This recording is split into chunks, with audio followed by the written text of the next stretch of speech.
Muy bien, el día de hoy voy a estar compartiendo este tema que se llama Serán mis testigos.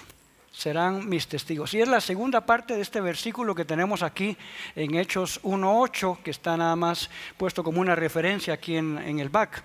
Pero yo se lo voy a poner acá en una diapositiva para que lo veamos y entendamos primero el porqué de esto que dice aquí, recibirán poder, y luego el porqué del tema de hoy que se llama serán mis testigos. Dice aquí, pero cuando venga el Espíritu Santo sobre ustedes, recibirán poder y serán mis testigos, tanto en Jerusalén como en toda Judea y Samaria y hasta los confines de la tierra. Hechos 1:8, esta es la nueva versión internacional. Pero lo importante acá es, dice, recibirán poder. ¿Pero para qué van a recibir poder? Para ser testigos del Señor, para serle testigos. Cuando Jesús hizo esta frase, esta oración más bien, Él estaba a punto de subir al cielo, les da un encargo que vayan por toda la tierra y les dice acá que justamente este poder para ser testigos les va a servir para ir al primer pueblo que se encontraban ellos, donde se encontraban obviamente era en Jerusalén. El segundo pueblo era Samaria y luego les dice hasta lo último de la tierra, Judea, Samaria y hasta lo último de la tierra. Si uno piensa en cuál era la idea de Dios, una de las cosas es cuál era la idea de Dios al declararles esto antes de irse. Él los estaba equipando, dando las herramientas para que pudieran llevar este mensaje hasta lo último de la tierra. Y cuando uno ve la historia del cristianismo, entonces empieza a ver que Pablo, ahí en el libro de Hechos, toma el mensaje y lo empieza a llevar a otros lados, a lugares que no eran exclusivamente de hebreos, sino que eran ya lo que se conocía en ese momento, y conocemos ahora más bien como Europa. Empieza a llevar él el mensaje a Europa. Recuerda que incluso Pablo termina su ministerio en Roma. Y si uno hiciera un recorrido muy rápido por la historia del cristianismo, uno preguntara, bueno, ¿y qué pasó después? ¿Qué pasó después? Entonces tendría que ver un poco de la historia y ver cómo se expandió el cristianismo. Pero tristemente uno se va a dar cuenta en esa historia del cristianismo que muy rápido la gente se quedó nada más con la forma y perdieron el poder. Nosotros aquí en Verbo siempre hemos hablado del principio de poder y forma. Es un balance, es un equilibrio. Por ejemplo, usted tiene un lapicero. Los lapiceros pueden variar de forma, pero eso es lo externo. ¿Qué es lo más importante de un lapicero? ¿Cómo se ve por afuera o si tiene tinta para escribir? Eso es el poder y la forma. Piensa en un huevo. Los huevos los hay pequeños, blancos, marrones, amarillos, etc. Eso es la forma. Pero ¿qué es lo importante del huevo? Lo que tiene adentro, porque lo que tiene adentro es lo que puede causar nueva vida de otra ave. Entonces nosotros siempre hemos hablado del balance y el equilibrio entre poder y forma, pero en el cristianismo el Señor les dice, yo les voy a dar el poder para que no se conviertan simplemente en una forma. Y rápidamente empieza uno a ver que el cristianismo se convirtió en Europa y el resto del mundo en una religión. Se quedaron nada más con la forma y perdieron el poder. Es más, si uno estudia la historia del cristianismo se va a dar cuenta que hay una etapa que se llama el oscurantismo. Imagínense qué contraste. Jesús había dicho, ustedes son la luz y la luz se pone sobre alto para que alumbre muchos lugares. Así alumbre vuestra luz delante de los hombres para que glorifiquen a Dios. ¿Y qué pasó? Resulta que los que eran llamados a hacer luz se convirtieron realmente en oscuridad. La época más oscura de la historia de la humanidad es cuando, entre comillas voy a llamar ahora, los cristianos que se habían quedado nada más con la forma, se pusieron a gobernar el mundo y eso se le llama la época del oscurantismo. El cristianismo sigue avanzando en Europa. De hecho, a nosotros aquí en nuestro continente, y voy a ser más específico, en Guatemala, nos llegó justamente de Europa. ¿Por qué? Porque básicamente los países latinoamericanos fuimos colonizados por los españoles y los portugueses y otros pocos países por los americanos. Ellos llevaron junto consigo las creencias religiosas que practicaban. De hecho, usted se recuerda que cuando Cristóbal Colón quería venir aquí bueno, quería hacer el viaje, él no quería decir yo voy a ir ahí porque no sabía que ahí estaba el continente, se le atravesó un gran continente nada más, él pensó que iba para otro lado. Pero básicamente tuvo que ir con las autoridades religiosas y pedir permiso y obtener financiamiento. Fue la reina católica, ¿se recuerda usted? La que financió los viajes y todo. ¿De qué estoy hablando ahorita? De la idea de Dios de que nosotros recibiéramos el poder para serle testigos en todo el mundo, y cómo el cristianismo poco a poco dejó ese poder, se convirtió en una forma vacía. Y específicamente quisiera mencionarle algunos datos estadísticos de esa, como dije, a nosotros nos llegó el cristianismo, la forma de cristianismo original que vino a América, por lo menos, de Europa y específicamente de España. Al final de cuentas, hace unos 500 años, de hecho el año pasado, recordamos los 500 años de la Reforma de Martín Lutero. Él se dio cuenta de que la religión se había vuelto nada más un cajón vacío, y él decía, pero si la Biblia dice el justo por la fe vivirá, y empezó entonces una reforma de las creencias originales, y en eso estamos nosotros. Esa reforma nos está alcanzando a nosotros en este tiempo, en el 2018. Eso quiere decir que nos quedamos nada más con un cajón de forma y perdimos de nuevo el poder. Así que quiero hablarle al respecto de unos datos interesantes que por ahí me encontré de España, de la religión actualmente en España. ¿Y por qué quiero mencionar en España? De hecho, no sé si usted sabe, pero tenemos una iglesia Verbo ahí en España. ¿Cuántos sabían que tenemos una iglesia Verbo en España? Bueno, entonces, ¿por qué voy a mencionar esto? Porque de España nos vino a nosotros, digámoslo así, la religión. Después obviamente han pasado muchas cosas de esos 500 años para acá. Pero actualmente en España, mire este dato, según un censo del 2016, hay 70% de personas que se declaran católicas, 11% de personas ateas y 3% de personas protestantes. Solo para que usted compare, se dice por ahí que en Guatemala hay 40 y pico, algunos dicen que somos 50% de protestantes. Algunos dirán, gloria a Dios. A mí en realidad esos datos me provocan unos nervios impresionantes, porque digo, si somos tantos, si somos la mitad de los guatemaltecos, entonces ¿por qué tenemos estadísticas tan graves? Por ejemplo, ¿se recuerda usted que hace unos 15 días se publicó los datos estadísticos de desnutrición en Latinoamérica? Y ahí ocupamos el primer honroso lugar, no, vergonzoso lugar, diría yo. Más del 50% de nuestros niños están desnutridos. Y alguien preguntaría, ¿pero no también el 50% de cristianos? Entonces, ¿dónde está la influencia? ¿Dónde está el poder? ¿Dónde está el ser la luz? Algo está pasando.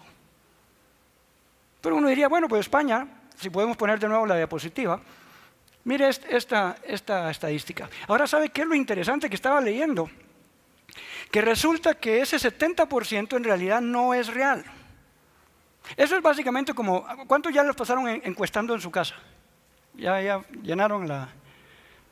No es cierto que ahorita que están llenando uno ahí, porque como la encuesta también dura, no sé cuánto duró usted también llenando, ahí respondiendo preguntas o llenándola usted digital, ¿verdad? Pero hay momentos en que uno empieza a contestar de Tim Marín, de Dos Pingüe, porque ya no es muy real. Resulta que leí en esa estadística que nominalmente cuando a alguien le preguntan ¿y usted qué es? 70% dicen que son católicos, pero ¿sabe cuántos realmente son personas practicantes de su religión? De esos 70%, nada más me voy a referir, ojalá le preguntaran también al 3%. Porque eso podría también preguntarse aquí en Guatemala. ¿Y usted qué es? Yo soy evangélico. ¿Y practicante cuánto es? Entonces ese 50% que decimos ser a lo mejor se reduce a 15%. Gente que realmente está sirviendo al Señor con convicción. De ese 70% baja a 13% de gente practicante. O sea, que asisten a las reuniones, en ese caso a misa y a todo lo demás. O sea, los demás es nada más como la encuesta, ponga ahí algo, pero nada que ver. Es más, otra estadística tremenda que uno dice, bueno, pero eso es en España. Saquen los datos de aquí de Guatemala y se va a dar cuenta que esa misma tendencia estamos llevando. de los jóvenes entre 18 y 24 años en España, mire cuántos son de aquí de porcentaje de ateos, 11, ¿verdad? Entre los jóvenes de 18 y 24 años en España, 50% se declaran ateos. La mitad de la población joven de España se declaran ateos. Y uno dice, ¿pero por qué? ¿Qué pasó ahí? Quiero decirle que hace algún tiempo estuve platicando de nuevo con Edgar Monterroso y con algunos hermanos de la Iglesia Verbo en España, preguntándole unas cosas sobre este dato. Esto lo acabo de leer muy reciente, pero yo tenía una idea que por ahí iba la cosa. Entonces le estaba preguntando, cuéntame un poquito cuál es el asunto, cómo piensa la gente en España, ya no digamos en Europa, porque España, como fue un país enteramente católico, todavía hay un resabio ahí, aunque sea ese 13%, pero en otros países eso básicamente es un país de ateos ahora y de otras religiones orientales. ¿Sabe usted que la Iglesia Verbo en España, después de tantos años de tener allá a Edgar Monterroso, quien es un evangelista increíble? Edgar se para aquí, hace un llamado y aún a los que ya recibimos a Cristo, volvemos a recibir a Cristo, nos convence, ¿sí o no? ¿No le ha pasado a ustedes? De veras uno dice, yo quiero recibir a Cristo otra vez, porque el hombre es tan bueno para hacer los llamados y exponer el evangelio que uno dice, yo otra vez. ¿Cuántos años llevará Edgar allá? 15 tal vez. Como 15 años, imagínense. ¿Sabe cuántas personas tiene la Iglesia Verbo en España? Como unas 80. Después de 15 años de tener un hiperevangelista ahí, ¿qué pasa? No es porque el hombre no está haciendo su trabajo, es porque la sociedad dejó a Dios. Y básicamente Dios es una figura. De hecho, ellos dicen, a nosotros los españoles no quieren saber nada de religión. ¿Por qué? Porque vimos que no había congruencia entre lo que se decía y lo que se hacía.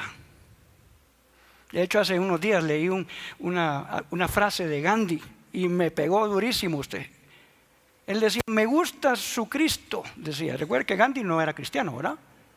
Me gusta su Cristo. Pero no me gustan sus cristianos, porque no se parecen en nada a su Cristo. Dije yo. Y lo está diciendo un hombre que dedicó su vida a servir a la gente y amar al prójimo y a cumplir lo que Jesús dijo.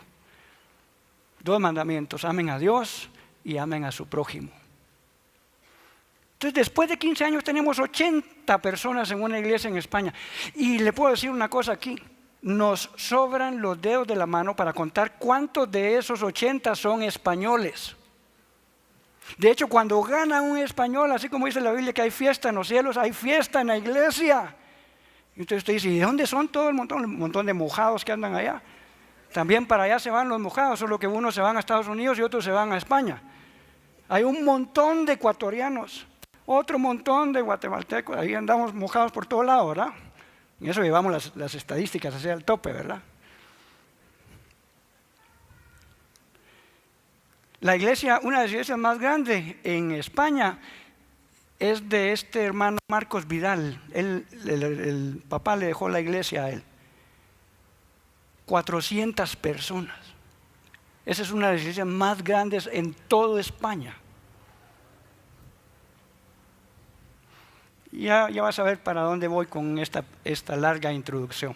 Para los que no conocen a Edgar y a Rosita, ellos son nuestros hermanos que están pagando el precio y picando piedra allá en España, pero hoy no quería hablarles tanto de ellos dos, sino que de estos otros 2 hermanos, de Xavi y Luisa. Los primeros 2 españoles que se convirtieron al Señor allá en España. Y están sirviendo tiempo completo ahora. Ellos están a cargo de la Asociación Apoyo Solidario, que es la que ayuda a los necesitados, porque los españoles dicen, ¿a ustedes son cristianos? Sí. ¿Y ustedes qué hacen para ayudar al prójimo? Ellos no coinciden que haya una iglesia que no haga nada para ayudar al prójimo. Si hay una iglesia que no haga eso, ustedes no son iglesia. Para el español común, ellos dicen, ¿y ustedes qué hacen? Pues nosotros tenemos esta asociación que ayuda a los que no tienen ropa y comida y huérfanos y no sé qué, etcétera. Pues con ellos estuve platicando, estuvimos hospedados ahí en la casa. Y yo les dije, ¿y cómo ustedes se convencieron? ¿Cómo llegaron al cristianismo? ¿Qué fue lo que vieron? Y ¿saben unas cosas que me impresionó? Me dijo, mira, cuando nosotros vimos la calidad de hombre y mujer y familia que tenía Edgar Monterroso, y que él lo que él decía, él hacía, dijimos, aquí hay una cosa nueva para nosotros. Porque estamos tan vacunados todos los españoles a que la gente no sea congruente entre lo que dice y lo que hace, y por eso se alejaron del cristianismo, que cuando vimos que sí hay una pareja que lo que dice, que la Biblia dice, lo practica, nos sentimos inspirados a seguirlos y ellos son nuestros mentores. O sea, ¿sabe por qué se convirtieron? Por Edgar y Rosa, pero no porque ellos hablaban muy bien, sino porque ellos practicaban lo que decían. Y otra pregunta que le hice a Xavi, le dije, mira, ¿y cómo reacciona el español ante las cosas sobrenaturales milagrosas? Bueno, te voy a decir una cosa, me dijo, tampoco es que se quede wow y ande tras esas cosas, pero obviamente sí lo impresiona. ¿Sabe por qué? Porque también estamos viviendo, no podemos alejarnos que estamos viviendo en una época que se llama el posmodernismo. Diga conmigo, posmodernismo. Aunque usted crea que es moderno, ya no somos modernos, somos posmodernos. Y por cierto, ahora ya viene el ultramodernismo, ya entró. Y nos hemos dado cuenta, pero ¿sabe qué? Los posmodernos, que son esta sociedad más joven, ellos no solo quieren saber, de hecho a ellos no les interesa saber. Me dice, mira, tenés que aprender esto. Yo le decía a David el otro día, tenés que aprender esto, ¿y para qué? Por cultura general, ¿y para qué voy a aprender eso? Si no me va a servir. Si me va a servir algo, aquí lo googleo y pregunto. Ah, sí, ya sé, ya. Pero aprendo lo específico. Ellos no quieren saber un montón de cosas. Y por otro lado, esta generación no solamente quiere ver teoría, porque ellos dicen, bueno, está bien. Si ustedes creen en un Dios, está bien. Pero si ese Dios es tan real, ¿por qué yo no puedo experimentarlo? Y los hermanos que estaban orando antes a las 9:30 decían, y estoy de acuerdo con eso, con la primera parte de eso, que es, Dios dice, yo estaré con vosotros todos los días hasta el fin del mundo. Así que si tú te das cuenta o no te das cuenta, Dios está contigo. Aunque no te des cuenta, aunque no lo sientas, es por fe. ¿Sí? ¿Me explico? Pero si Dios es tan real, entonces ¿por qué no podemos experimentarlo? Incluso como decía aquella canción que cantábamos antaño, ¿verdad? Dios está aquí, ¿verdad? Tan cierto como el aire que respiro. ¿Cuántos cantaron esa canción de 1842? Ahorita todos así. No estoy tan viejo, hermano. E incluso la segunda parte que no muy cantábamos decía, lo puedes sentir en aquel que está a tu lado, lo puedes sentir dentro de tu corazón. Entonces, a esta generación, cuando escuchan una canción, decir, ok, está bien, buenísimo ese Dios que me está predicando, yo quiero sentir, experimentar a ese su Dios si es tan real. Así piensa esta generación. Y por eso yo le preguntaba a Xavi, ¿cómo reaccionan los españoles? Porque una cosa es que yo te diga, mira, Dios te puede sanar, a que yo te diga, Dios me sanó a mí, en fe oraron por mí y yo fui sano, así que yo voy a orar por ti porque yo creo en un Dios de milagros. Pero no por teoría, sino porque yo ya lo he visto. Y yo creo que eso es algo de lo que Dios va a usar después en el continente europeo para provocar un nuevo avivamiento. Una larga introducción, ¿verdad? Para un tema corto. Recibirán poder y me serán mis testigos. Hoy deseo hablarles entonces de qué significa ser un testigo de Cristo y cómo obra ese poder en nosotros que Él nos ofreció. Porque si a ti te regalan algo que tú no sabes ni para qué sirve, aunque sea una gran cosa, que dicen que es una gran cosa, pues tú vas a decir, pues qué bueno, ¿verdad? Por ejemplo, si yo te dijera, te voy a regalar un espectrofotómetro de masas, vieras qué bonito es. Pues decir, pues muchas gracias, ¿verdad? Y ahora incluso, si yo le dije el título, usted puede ir a buscar aquí, como dijo, espectrocré, ¿verdad? O si yo te dijera a ti, fíjate que tengo un regalo especial para ti, unos lentes estereoscópicos para fotogrametría. Nunca nadie había recibido un regalo como eso. Ahora, y se los entrego en una caja. Y ella puede decir, qué lindo regalo, estoy impresionada. ¿Para qué sirve? Saber, gracias.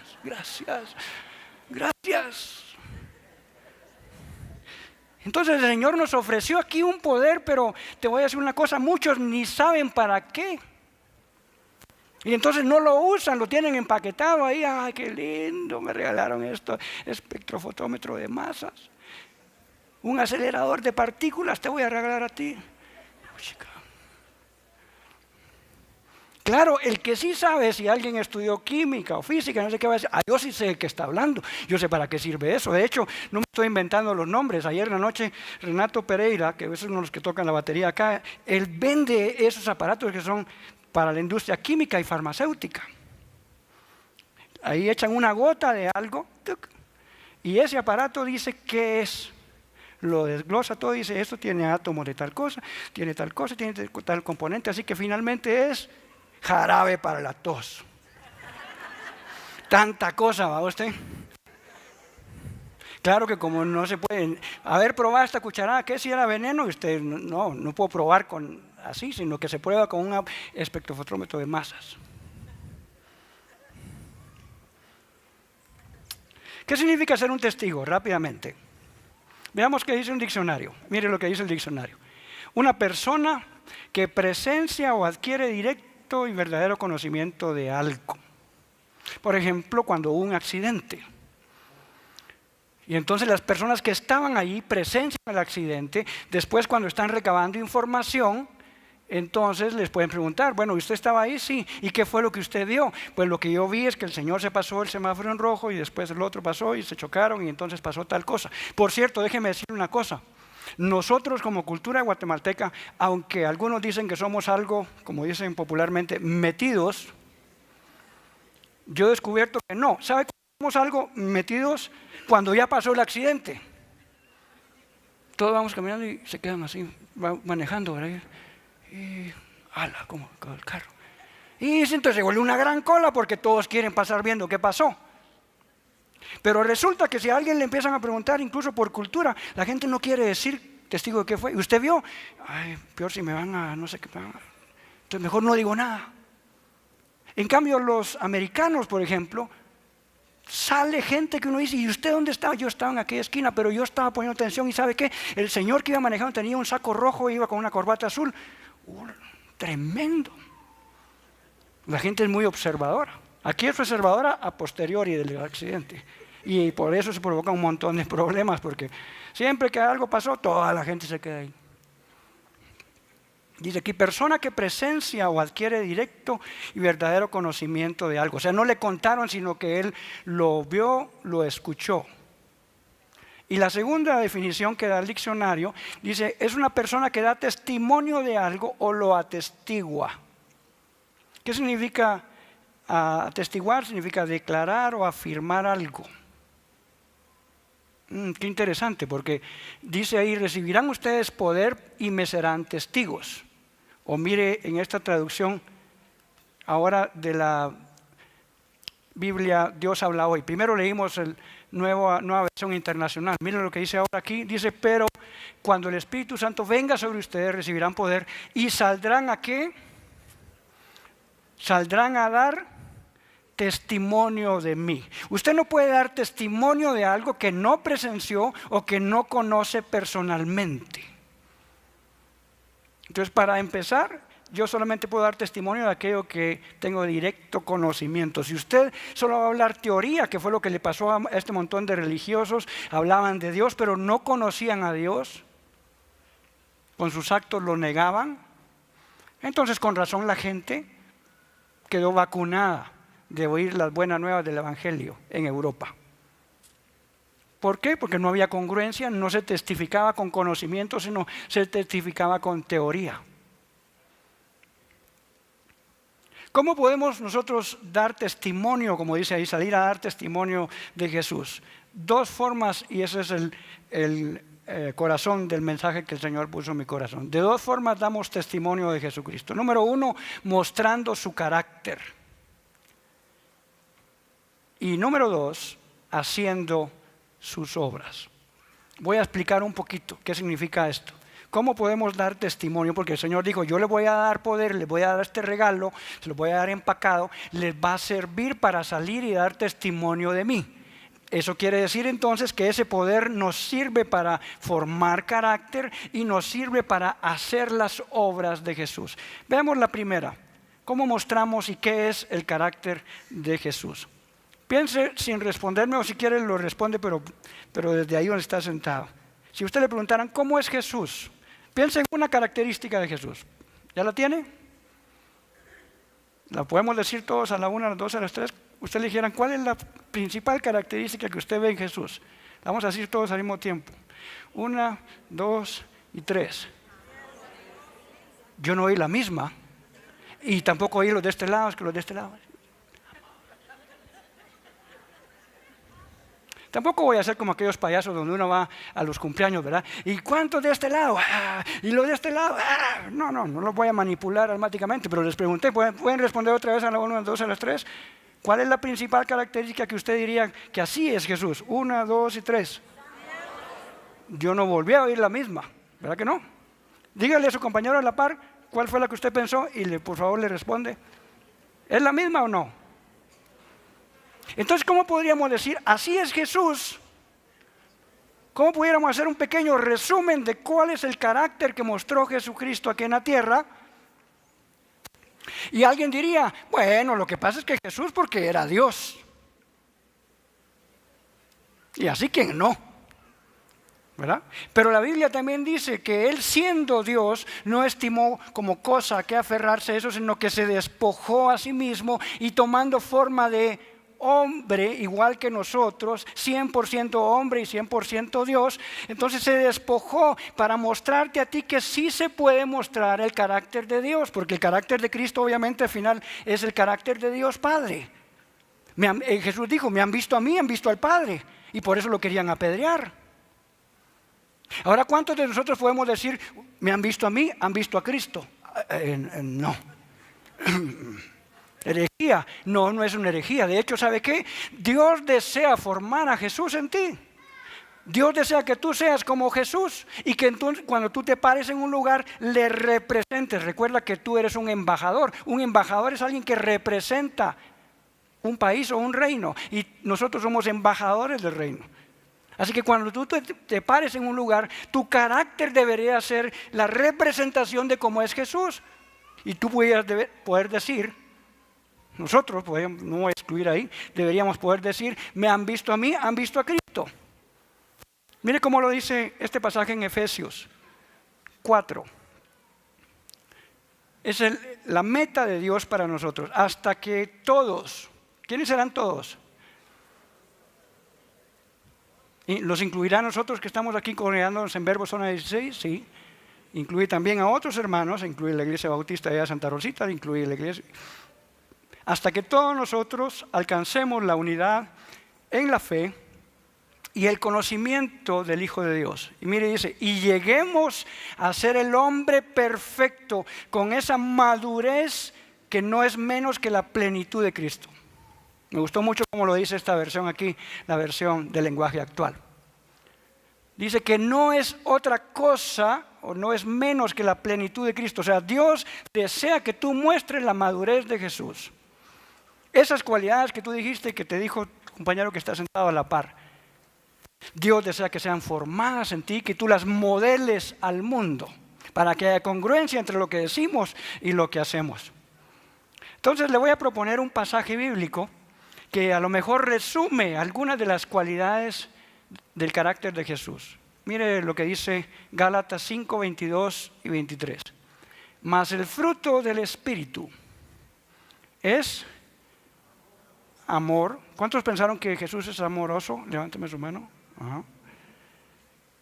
Gozo, paz, paciencia, benignidad, bondad, fe, mansedumbre, templanza. Y termina diciendo este pasaje, contra tales cosas, contra estas cosas no hay nada que prevalezca, no hay ley que prevalezca.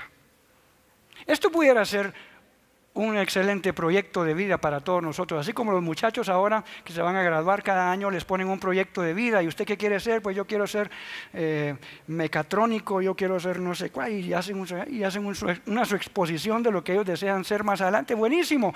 Usted pudiera hacer una su exposición de decir, yo deseo alcanzar esas 9 cosas, por lo menos. Pero se dio cuenta que decía que era el fruto del Espíritu.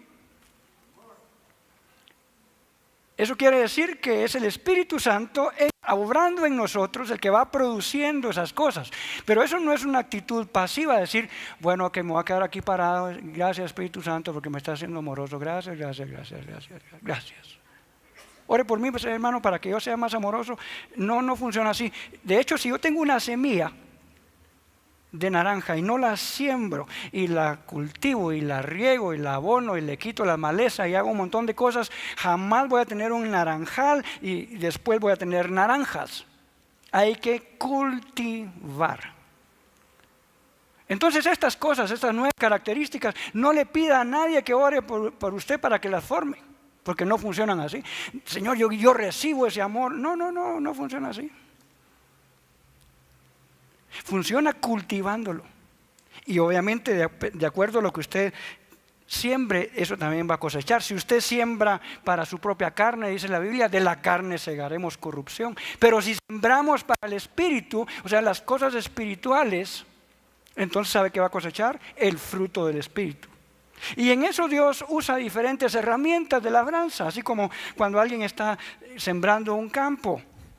Pues algunos usan un asadón, otros una pala, otros sí, un montón de herramientas. Dios también usa herramientas para formar ese fruto en usted. ¿Sabe quiénes son muchas veces las herramientas? Las personas que están sentadas alrededor de usted. Pero ojalá fuera así nada más. Bueno, ¿por qué no hacemos una cosa que solo haga así, cariñito? Qué lindo, ¿verdad? Uno quisiera que así fuera de fácil sembrar algo y cosechar. Pero requiere disciplina y requiere trabajo. De hecho, yo tengo que hacer un trabajo agronómico en la casa. Mi esposa me dijo, fíjate que hay unos señores que sacaron una de sus plantas ahí al sitio de la vecindad y ya las tiraron. Y yo creo que si nosotros las rescatamos y las sembramos aquí, se nos van a ver bien bonitas. Bueno, pues fuimos, ¿verdad?, a traerlas. Y tengo que dedicar tiempo. ¿Y dónde las querés sembrar? Pues aquí, que no sé cuánto. Pero ahí tengo que sacar la tierra y volver a ponerme las botas de agrónomo. Ya les conté que soy agrónomo, pero ya no ejerzo. Entonces ya no tengo manos de agrónomo tampoco. El otro día me puse a cortar la grama yo solito en mi casa. Mire usted, ampollas por todos lados y todo cansado. ¿Por qué? Porque así nos puede pasar también en la vida cristiana. Pero es que yo fui cristiano y viera qué tremendo era yo mostrando el carácter de Cristo hace 25 años. Y ahora... No, ahora se me salió el mono, dicen los otros, ¿verdad? Sí. Por cierto, dice ahí que es el fruto del Espíritu Santo. No dice los frutos. ¿Se ha dado cuenta? Yo he escuchado a muchos cristianos que dicen, yo quiero eso de los frutos. Es un fruto. Y por eso le puse aquí esta mandarina. Si usted pela una mandarina, ahorita dije, le voy a poner a imaginar. No, ahí está ya imaginada. Si usted pela una mandarina, ¿qué es lo que encuentra? Un fruto, pero formado por diferentes gajos. Claro que se ha dado cuenta que hay unos gajitos que crecen más lento que otros, ¿verdad? Y unos así. Entonces también eso pasa en nosotros. Usted no puede decir, no, yo solo quiero eso del amor. Usted, yo viera que con eso, ¿cómo me identifico? Pero con eso de la templanza o dominio propio, eso no usted. Eso para mí no. No, usted tiene que desarrollar los 9. Y si hay un gajito que esté ahí más débil, donde le suena la tecla todavía con la paciencia, no es que viera si nomás pasa un minuto y se me sale otra vez el mono. Entonces usted tiene que seguir trabajando y dejar que el Señor obre en su vida a través de hombres y mujeres, a través de sembrar y regar con cosas espirituales. No es automático, hermano. ¿Para qué va a servir el poder? Para formar ese fruto. Y por eso empecé diciendo esa larga introducción de que en la historia del cristianismo la gente ya no creyó en el mensaje del evangelio porque la gente que iba a predicar no tenía un testimonio de vida que empatara con lo que estaba diciendo. Y la gente se aburrió de ver ese tipo de cristianismo y dijeron, ya no creemos en eso. Por ejemplo, los datos de España. Entonces, si vamos a salir a testificar y el Señor nos dejó este poder, es primero para que nos ayude a ser tallados y formados. Entonces, no, así soy yo usted. Así nací, así me voy a morir, dicen en mi pueblo. No.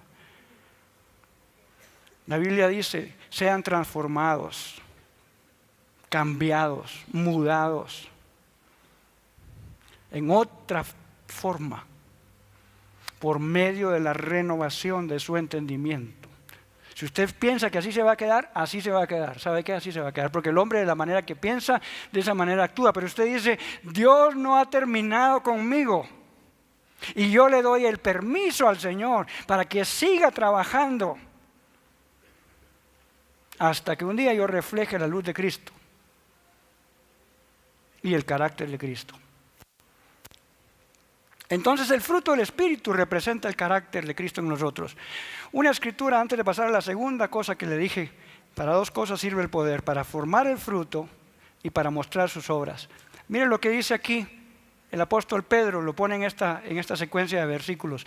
Precisamente por eso dice, esfuércense por añadir a su fe, aquí dice virtud, en otra traducción dice devoción, una vida devocional, una vida de búsqueda de lo espiritual.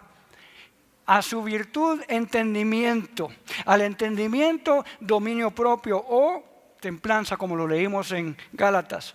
Y luego sigue diciendo, al dominio propio, entonces añádanle constancia o paciencia, que era lo que decía allá. A la constancia, devoción a Dios. A la devoción a Dios, afecto fraternal. Y al afecto fraternal, amor. Pero ¿para qué va a servir todo esto? La conclusión del apóstol Pedro es tremenda. Y si un versículo usted quisiera llevarse en su corazón hoy, ¿de qué habló Héctor Morales? De no estar sin fruto. ¿Cómo así? Mire lo que dice Pedro. Porque si estas cualidades, las que decía Gálatas, amor, gozo, paz, paciencia, benignidad, bondad, fe, mansedumbre, templanza, 9, si abundan en ustedes, o sea, no es, yo apenas, bueno, está bien, si usted acaba de empezar en el cristianismo, está bien. Pero no me venga a decir después de 15 años, fíjese usted que yo todavía soy un mentiroso, fíjese usted que yo todavía soy un violento. Y entonces uno dice, ¿y entonces dónde has estado todos estos 15 años? ¿Has dejado que el Señor trabaje en tu vida y tu corazón? Porque para eso dejó Él el poder. O te regalaron unos lentes estereoscópicos para fotogrametría. ¿Sabe para qué sirven esos lentes? Ahora ya hay otras tecnologías, pero cuando yo estudié agronomía, resulta que se agarran dos fotografías que tomó un avión a 50,000 metros de altura. El avión va tomando fotos y entonces se ponen esas fotos así sobre una mesa y ustedes se ponen unos lentes y resulta que como Dios nos diseñó con visión estereoscópica, se llama, o sea, ver en estéreo pero con los ojos, resulta que hay un momento en que usted lo ve y usted siente que va volando a 50,000 metros. Usted mira las montañas, no lo mira plano, mira las montañas, mira los barrancos. Es excelente. Para eso sirven los lentes estereoscópicos de fotogrametría que te voy a regalar, porque ahora ya no sirven, porque ahora ya hay otras técnicas. Es nada más de recuerdo, dijera uno. Si estas cualidades abundan en ustedes, ¿qué es lo que dice el versículo que pusimos aquí? Les harán, diga conmigo, crecer, diga conmigo crecer, crecer en el conocimiento de nuestro Señor Jesucristo y evitarán que ustedes sean inútiles e improductivos. Dice la familia de mi esposa que esa es una de mis palabras favoritas. No sé dónde me la aprendí, no sé si en Bárcenas o qué, pero siempre que alguien mete la pata en algo, yo digo, qué inutilidad, hombre. Se me sale así naturalmente, ¿verdad? Alguien está parado en el tráfico y no sé qué, y solo el semáforo da 15 segundos y el señor de adelante sale así. ¿Sabe qué? Lo que se me va a salir de la boca. ¡Ay, inutilidad, hombre! Usted dice, ahí necesita el fruto del Espíritu. Exactamente. Por lo menos para mantener la boca callada. Lo voy a pensar, pero no lo voy a decir.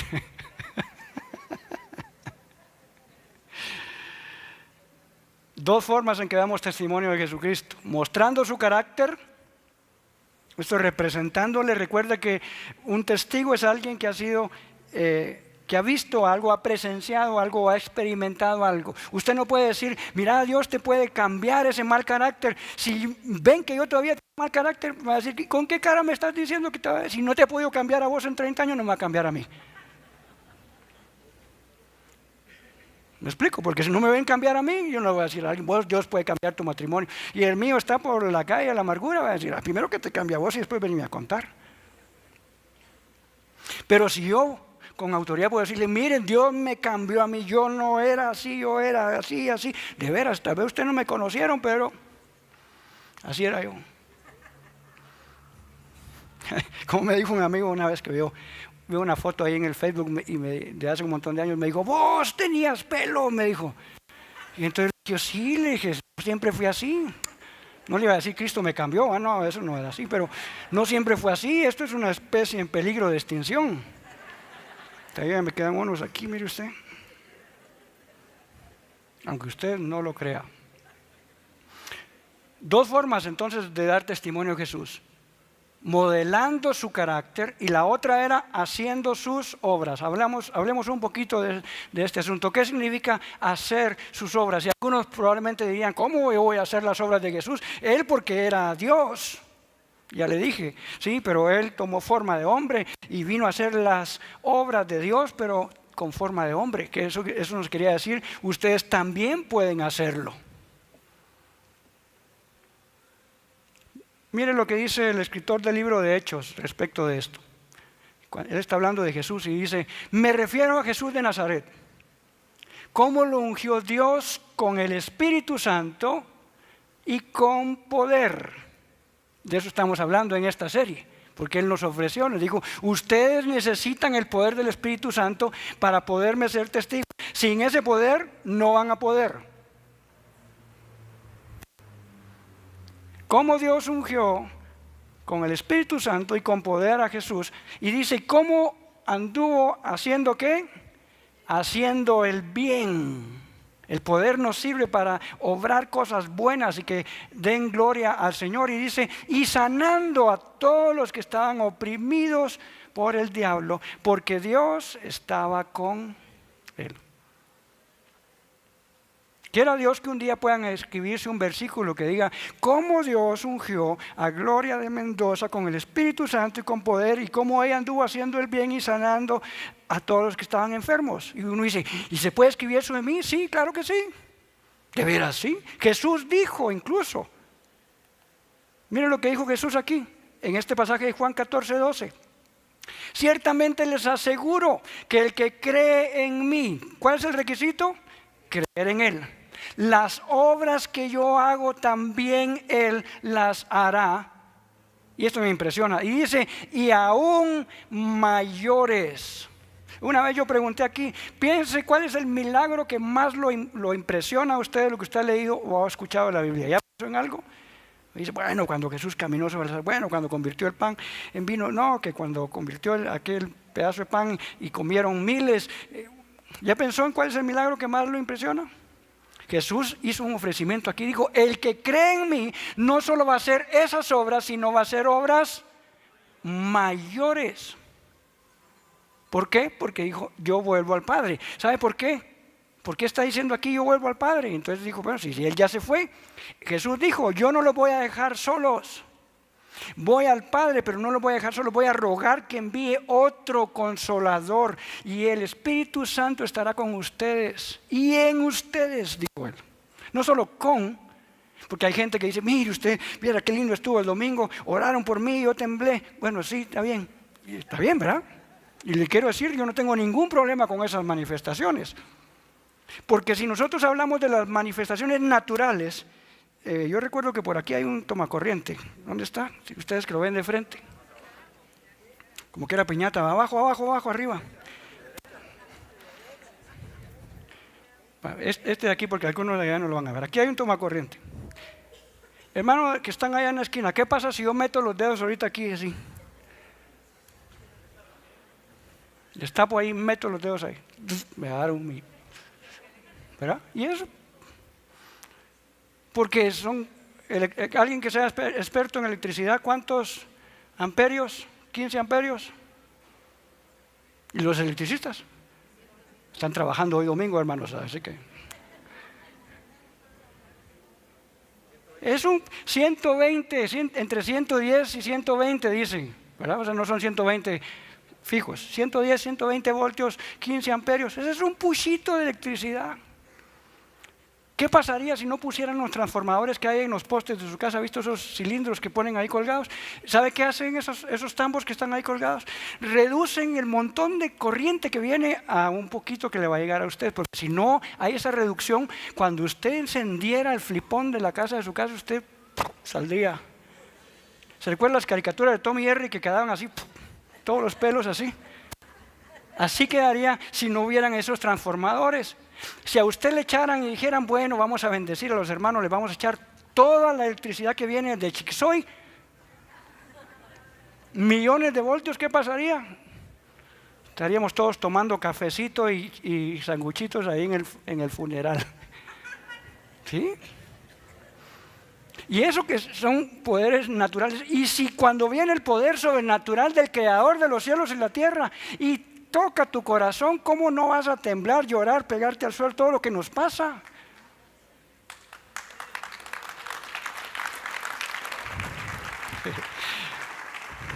Ya les conté esto, pero para los que no lo oyeron, les voy a contar esta historia. Que una hermana, una vez, nosotros hemos estado en varias iglesias Verbo sirviendo, y una vez estábamos en Verbo Sur, ahí en Aguilar Batres. Y resulta entonces que una hermana estaba orando al Señor, Señor, envía tu poder, pero ella de veras con gran convicción y gran fe, y yo tal vez muy carnal, va usted, pero yo dije, ¿qué pasaría si Dios envía su poder, así como, ahí le va pues, y no lo agarrara con un gotero? Porque cuando Dios nos toca, nos visita, agarra como un gotero, porque Él sabe que si envía todo su poder te desaparece, de veras. De veras nos desaparece. Si te cae un rayo natural te desaparece, ¿sí o no? Imagínate, dice que Dios tiene la tierra en su mano. Entonces yo oí a la hermana que estaba, Señor, envía tu poder. Y yo así en secreto le dije, Señor, no, Señor, o por lo menos dosifícalo, Señor, porque nos vas a matar. No sé. Ella con mucha fe, yo no es que estuviera en contra de lo que ella estaba orando, pero yo me lo imaginé así como tal, como en lo natural, y yo dije, Dios guarde, como decía mi abuelita. Mi abuelita decía, Dios me guarde con Dios me libre. Yo sé que algunos de ustedes todavía dicen eso, pero una forma en que se manifiesta las obras y el poder de Dios es a través de lo que conocemos como los dones del Espíritu Santo, que están escritos y descritos. Yo no tengo todo el tiempo hoy, por cierto, ya les voy a hacer un recordatorio del seminario que tenemos el sábado, que están escritos ahí en 1 Corintios. Así que mire lo que dice aquí en 1 Corintios por el apóstol Pablo, hablando de esto. Hermanos, yo no quiero que ustedes estén ignorantes acerca de los dones espirituales. No les conviene, hermanos. ¿Sabe por qué? Porque es como que yo le dé el regalo aquí a la hermana y ella no sabe ni para qué es, ni qué es, ni para qué sirve. Entonces es un desperdicio, ella lo pone ahí como florero en su casa. Porque dice, bueno, pues a ver, ¿para qué me va a servir esto? Y aquí está. ¿Les ha pasado eso? Que a veces les regalan algo y termina de florero, deteniendo libros, deteniendo la puerta, no sé de qué. Y cuando sí llega alguien que sabe, dice, ¿cómo es posible que usaron un espectrofotómetro de masas para detener la puerta para que no se cierre? Usted dice, yo no sabía.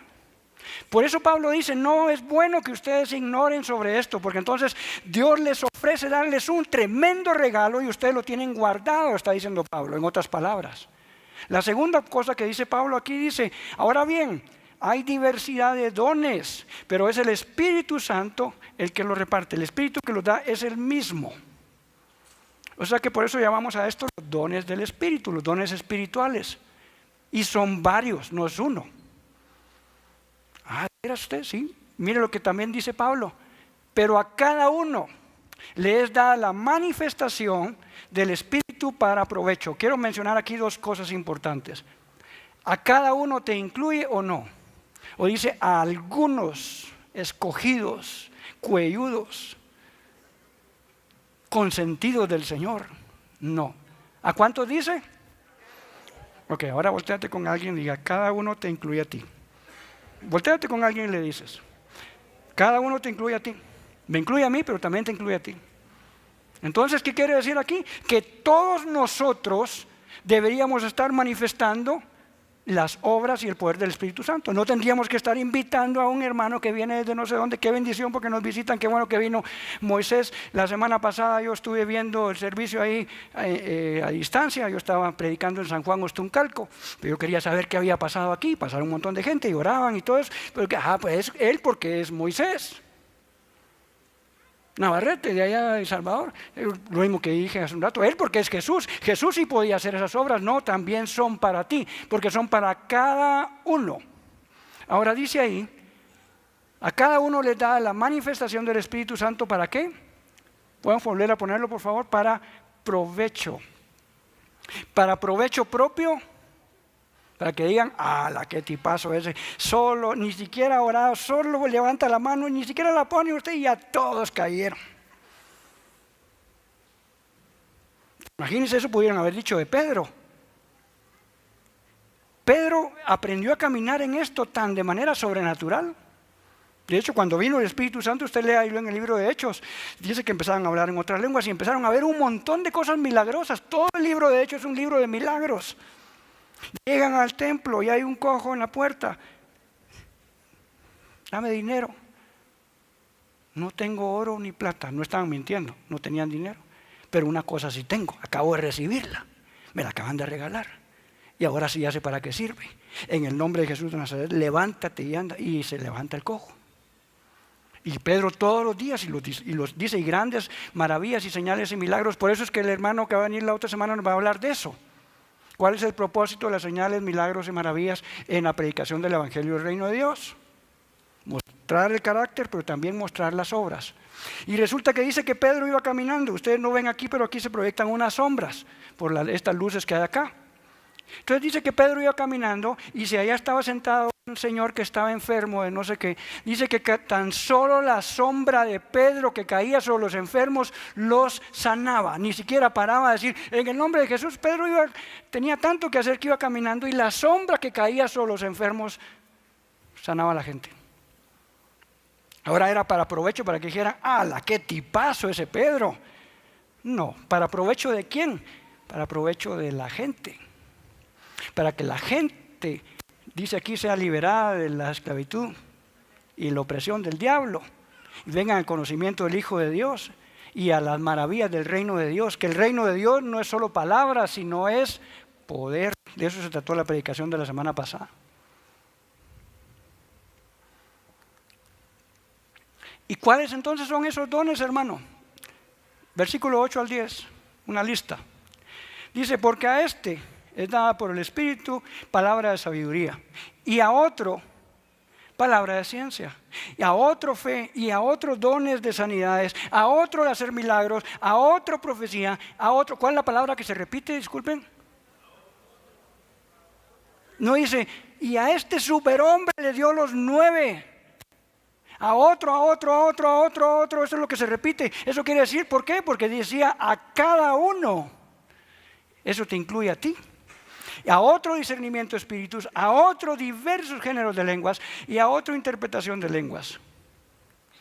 Esos son lo que conocemos como los dones del Espíritu Santo. Y ahorita aprovecho para hacer una recapitulación de un anuncio que vieron por ahí. Este sábado, de 3 a 5 de la tarde, de 5 a 7 y media, ya estoy cambiando la hora. Tenemos un seminario que nos va a explicar a profundidad qué son estos dones y cómo los podemos activar en nuestra vida, porque dice el Espíritu Santo reparte, pero si usted le reparte a ti, tú te quedas con una cosa y digo, yo lo voy a guardar y lo voy a usar para florero, el Espíritu Santo te va a decir, no, no es para ti, es para provecho de los demás. Y vienen dos personas que ustedes escucharon por ahí, el apóstol Luis Aquino, él representa una institución muy grande a nivel latinoamericano, y también nuestro hermano David Rodríguez, de Verbo Ciudad Vieja, que ha sido reconocido como profeta. Ellos van a estar enseñando sobre eso el sábado de 5 a 7 y media. ¿Dónde saqué yo que era de 3? Yo venía a las 3. Algo así va a pasar. Resumiendo todo lo que hemos dicho hasta ahorita, de dos formas damos testimonio de Jesucristo. Una, mostrando su carácter, digo, mostrando su carácter. Y dos, haciendo sus obras. El Espíritu Santo viene sobre ti, te da poder para ser testigos, para formar esas dos cosas en ti. Provoca el fruto del Espíritu, la representación del carácter de Cristo. Y el Espíritu Santo aviva los dones en ti, para que cuando haya necesidad, así como Pedro, no tengo oro ni plata, pero ¿sabes qué? Yo he sido revestido de un poder, no me lo gané, no lo merecía, pero Dios me vio como digno y me dijo, aquí está. Y entonces en el nombre de Jesús, levántate y anda. Cierro con esto, con dos cosas. Fíjese usted que Dios nos llamó a nosotros a ser un nuevo sacerdocio. En Primera de Pedro, si lo tiene por favor ahí a la mano en su Biblia, Primera de Pedro 2:9, se lo voy a leer yo en la nueva versión internacional, pero por favor vaya leyéndolo usted ahí.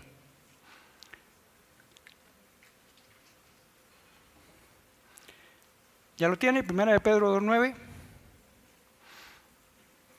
No lo ha encontrado todavía, ¿verdad? Está entre Génesis y Apocalipsis. Algo así.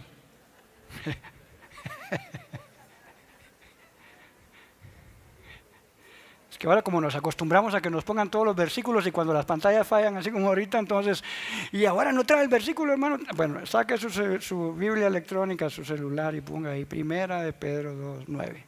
Mire cómo dice versión internacional. Primera de Pedro está en el Nuevo Testamento, es uno de casi los últimos libros, unos cuantos antes de Apocalipsis. Estaba bromeando con eso entre Génesis y Apocalipsis, pero algunos a veces usamos tan poco la Biblia que de repente mi Biblia no tiene Primera de Pedro bien. Parece que usted no la usa, las hojas están así algo más pegadas, ¿verdad? Mire cómo dice aquí. Pero ustedes, ¿a quién se refería? A nosotros, ¿verdad? Son un linaje escogido, un real sacerdocio, una nación santa, un pueblo que pertenece a Dios, para que proclamen las obras maravillosas de aquel que los llamó de las tinieblas a su luz admirable. Qué bonito todo lo del principio. Somos un linaje escogido, Dios nos escogió, somos un real sacerdocio, somos sacerdotes del Rey, una nación apartada, una nación santa. Pero luego dice, ¿para qué? ¿Para qué iba a venir el poder? Para que diéramos testimonio de Él. ¿Para qué somos sacerdotes? Es lo mismo, dice aquí, para que proclamen, declaren, testifiquen las obras maravillosas del que los llamó de las tinieblas a la luz admirable. Ahora, ¿sabe qué? Hace unos meses vino a enseñarnos un hermano que nos decía algo sobre las piedras preciosas que tenía el sacerdote en el Antiguo Testamento. Y yo le puse por ahí una ilustración, ahí está el traje. Nada más, no voy a hablarle de las piedras, quiero hablarle de algo que el borde del manto tenía, el borde del efod. Y no es casualidad. De hecho, las cosas que están en el Antiguo Testamento son una sombra, una figura de lo que pasa en el Nuevo Testamento. Fíjese que en el borde del traje del sacerdote tenían la instrucción de poner una granada, una fruta y una campanita, y una granada y otra campanita y otra granada en todo el borde. No se sabe exactamente cuántas eran, pero sí tenían que estar el mismo número de granadas, de frutos, con el mismo número de campanitas. Oh, gran casualidad, ¿verdad? Leímos que el fruto del Espíritu eran 9 expresiones, ¿verdad? Amor, gozo, paz, benignidad, bondad, templanza. Y si usted lee cuántos dones hay del Espíritu, ¿cuántos eran? 9. Así que la vestidura de nosotros como sacerdotes, como representantes de Dios, que vamos a ir a proclamar las grandezas del que nos llamó, debería ser una vestidura que tenga el balance entre fruto y campanitas. ¿Y cuáles son las campanitas? Los dones, porque eso hace mucha bulla. Ay, de veras, mire usted, voy a ir a esas iglesias porque ahí están pasando cosas. De eso se oye, hace ruido. Pero no queremos ser solo una iglesia que haga ruido. Queremos ser una iglesia que tenga el balance de gente que está siendo moldeada a la imagen de Cristo, pero gente que también le representa haciendo las obras de Cristo. Fruto y campanas, fruto del Espíritu y dones del Espíritu. Eso si usted acepta el reto. Si no, su traje va a estar, no sé cómo va a estar. No sé si su traje tiene a la orilla la representación del fruto. Y lo último que quiero decir, es una escritura tremenda. Yo no había pensado hablar de esto cuando estaba haciendo mi bosquejo, pero el Señor me recordó esta escritura. Dice que Él nos hizo, no dice nos hará. Nos hizo, eso quiere decir que ya nos hizo ministros, ¿qué dice ahí? Lea conmigo esa palabra, por favor. Competentes de un nuevo pacto, no de la letra, dice aquí, sino del Espíritu. ¿Qué significa esa palabra competente? No viene de competencia de yo voy a hacer una carrera contra ti, sino ministros habilitados, capacitados. Fíjese que yo ya le conté varias veces que durante una parte de mi vida he dado clases, me disfruto dando clases. Al principio daba clases en mi facultad de agronomía, de otras cosas que hoy ya no. Pero después he dado clases de principios y valores. Y las universidades se dieron cuenta alrededor del mundo que tenían un problema con la educación. De hecho, hubo una junta en la UNESCO para proyectar la educación del siglo XXI. ¿Y sabe cuál es el problema que se dieron cuenta ellos con el tema de la educación? A nivel universitario por lo menos, pero los demás currículos también están apuntando para ahí. Es una reforma educativa mundial. Ellos dijeron, tenemos un gran problema con la calidad de profesionales que sacamos. Porque resulta que los iban a contratar para trabajar, supóngase que usted era arquitecto, yo creo que aquí no hay ningún arquitecto para que diga usted está hablando de mí, supóngase que tú eras arquitecto, entonces tú estudiaste cómo hacer los planos, cómo dibujar, cómo hacer los cálculos y todo, y lo sabes. Pero cuando una empresa te contrataba y te decía, bueno, como usted ya estudió arquitectura, diséñeme esto de aquí, a la hora de poner en práctica lo que sabes no lo podías hacer. Y mucha gente se quejaba, decía, los estudiantes no es que no sepan nada, saben un montón, pero no saben qué hacer con todo lo que saben. ¿Me expliqué? Más o menos. Saben un montón de conocimientos, porque no es que lleguen a pasear a las universidades, pero resulta que cuando nosotros los queremos contratar, no saben hacer con lo que saben en su cabeza. Necesitamos gente competente, dijeron ellos. La gente competente es la gente capacitada para hacer algo. Usted estudia para bombero, pero luego lo van a enviar a apagar incendios. Y yo sé apagar incendios, pero usted dice, sí, se le echa agua y se le echa no sé qué, apagar incendios. No, a mí me da miedo el fuego. Tú no eres competente para ser bombero, me estoy explicando. Y entonces ellos dijeron, tenemos que cambiar la educación y tenemos que hacer a la gente con capacidades que puedan saber ser. Esas son capacidades éticas, porque ellos se dieron cuenta que había gente que sabía un montón también, pero cuando se desempeñaba en lo que hacía no eran éticos, robaban, mentían, etcétera. Entonces dijeron, tenemos que darle capacidades para que sepan ser, pero también para que sepan hacer. Y yo dije, qué casualidad. Y no es casualidad. Así lo diseñó Dios. ¿Se recuerda de qué dos formas damos testimonio de Jesús? siendo como Jesús. Eso es saber ser. Y la segunda cosa es haciendo sus obras. Eso es saber hacer. Así que las universidades hoy se están esforzando por formar estas cosas en la gente. Ya no solo que sepan en su cabecita, sino que sepan ser personas éticas y correctas, y sean personas que con todo lo que aprendieron sepan hacer algo. Pues si pudiéramos decir, la iglesia es la universidad cristiana. Aquí estás tú para que te ayuden a ser como Jesús y a hacer las mismas obras allá afuera. Porque aquí qué bonito, ¿verdad? Pero eso es como pescar en pecera. Dios nos llamó a ser pescadores de hombres, pero no para pescar aquí adentro. Vamos a ir a pescar allá afuera, mostrando el carácter de Jesús y haciendo sus obras como ministros competentes. Póngase de pie conmigo, por favor. Padre bueno, nos diste un regalo inimaginable, un regalo que ni siquiera hemos descubierto, Señor, los alcances de lo que nos dejaste.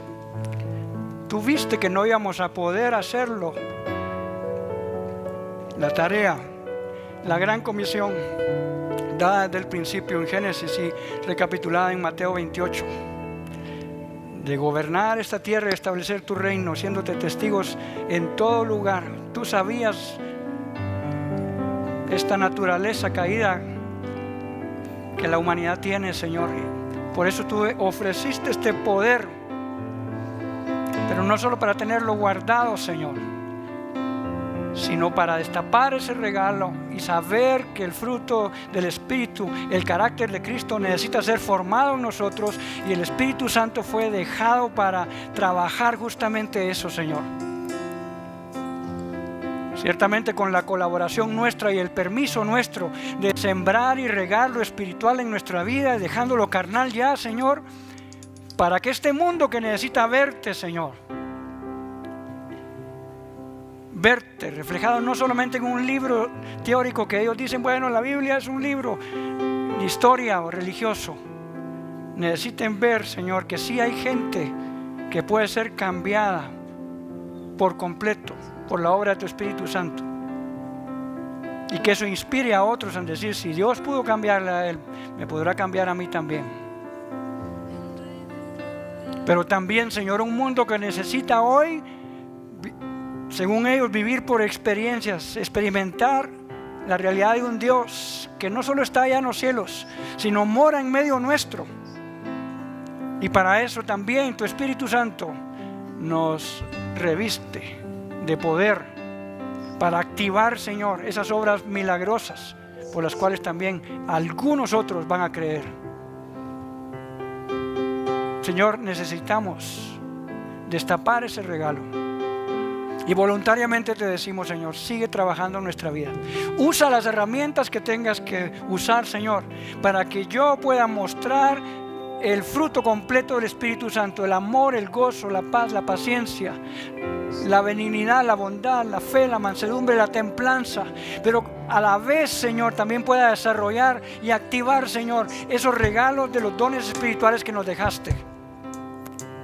La palabra, Señor, de sabiduría, la palabra de conocimiento, Señor, el discernimiento de espíritus, esos diversos géneros de lenguas, la interpretación de lenguas, el mensaje profético, Señor, los milagros, los dones de sanidades, la activación de la fe.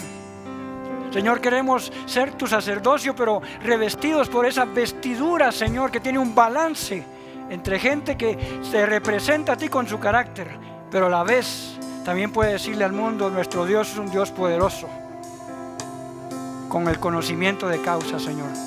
Entonces sí, este mundo cambiará, Señor, y veremos que el poder que nos dejaste en el principio, Señor, regresa a ser lo que tú creaste, no simplemente una religión, una forma, sino el balance entre poder y forma, Señor.